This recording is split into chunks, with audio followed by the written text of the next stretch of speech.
Dans mes cours d'analyse cinématographique dans le BTS Cinéma et Audiovisuel, j'ai découvert une passion très forte pour l'art du film. Qu'est-ce que le film au-delà de son histoire?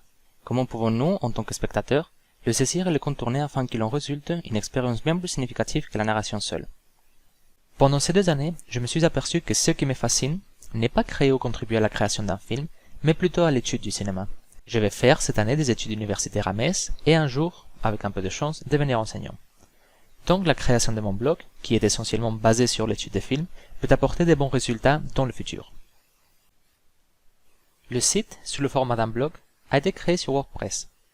Le choix de ce système a été pris en suivant les instructions de notre coach, puisque c'est ce qu'il utilise aussi pour son propre site web. Justement, c'est avec toutes ces explications et ces conseils que le blog a été développé au cours de mois. Au-delà de l'aspect technique, différentes tâches ont été très importantes pour le déroulement du projet. La rédaction et la correction de l'introduction au site, c'est-à-dire une présentation globale du projet et la partie langage cinématographique, qui est consacrée à donner des explications de base pour les nouveaux arrivés qui auraient besoin de ces bases pour mieux comprendre les analyses. Bien sûr, le visuel du site aussi.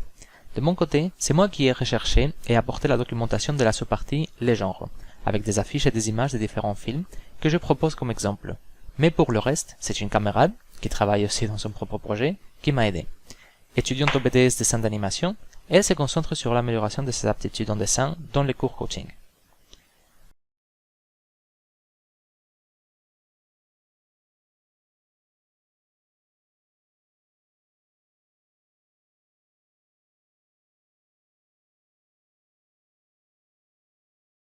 Puis, la création de contenu.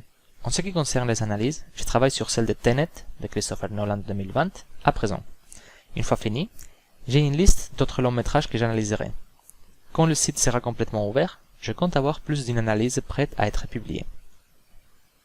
Pour me concentrer dans mes analyses, je suis toujours un même schéma.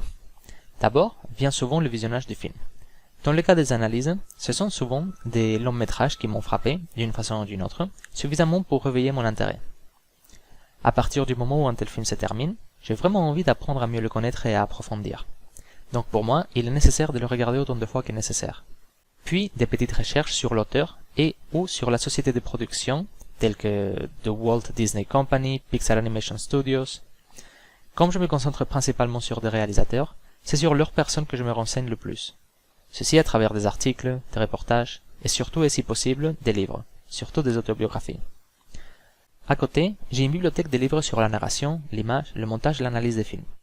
Une fois que je me sens prêt à l'attaque, je prends place devant mon ordinateur. À l'aide des 2 écrans, j'écris sur un, à gauche, et je repasse des photogrammes ou je révisionne des séquences à droite. Comme mes analyses se concentrent beaucoup sur l'image, je travaille avec beaucoup de captures pour visualiser mes réflexions. En dernier, pendant le développement de l'analyse, je cherche souvent des avis objectifs et externes à mes pensées. Pour moi, il est important de voir, sous différents points de vue, qu'est-ce qui est clair ou pas dans mes explications. L'intérêt de mon projet porte finalement sur différents aspects. L'entraînement et l'ouverture d'esprit en ce qui concerne mes préférences cinématographiques, qu'est-ce que j'ai envie de regarder d'habitude, mais aussi la possibilité d'ouvrir des portes dans mon avenir professionnel. Dans un futur proche, j'espère développer le site et un compte Instagram afin de pouvoir partager mes connaissances et échanger avec d'autres amateurs de cinéma.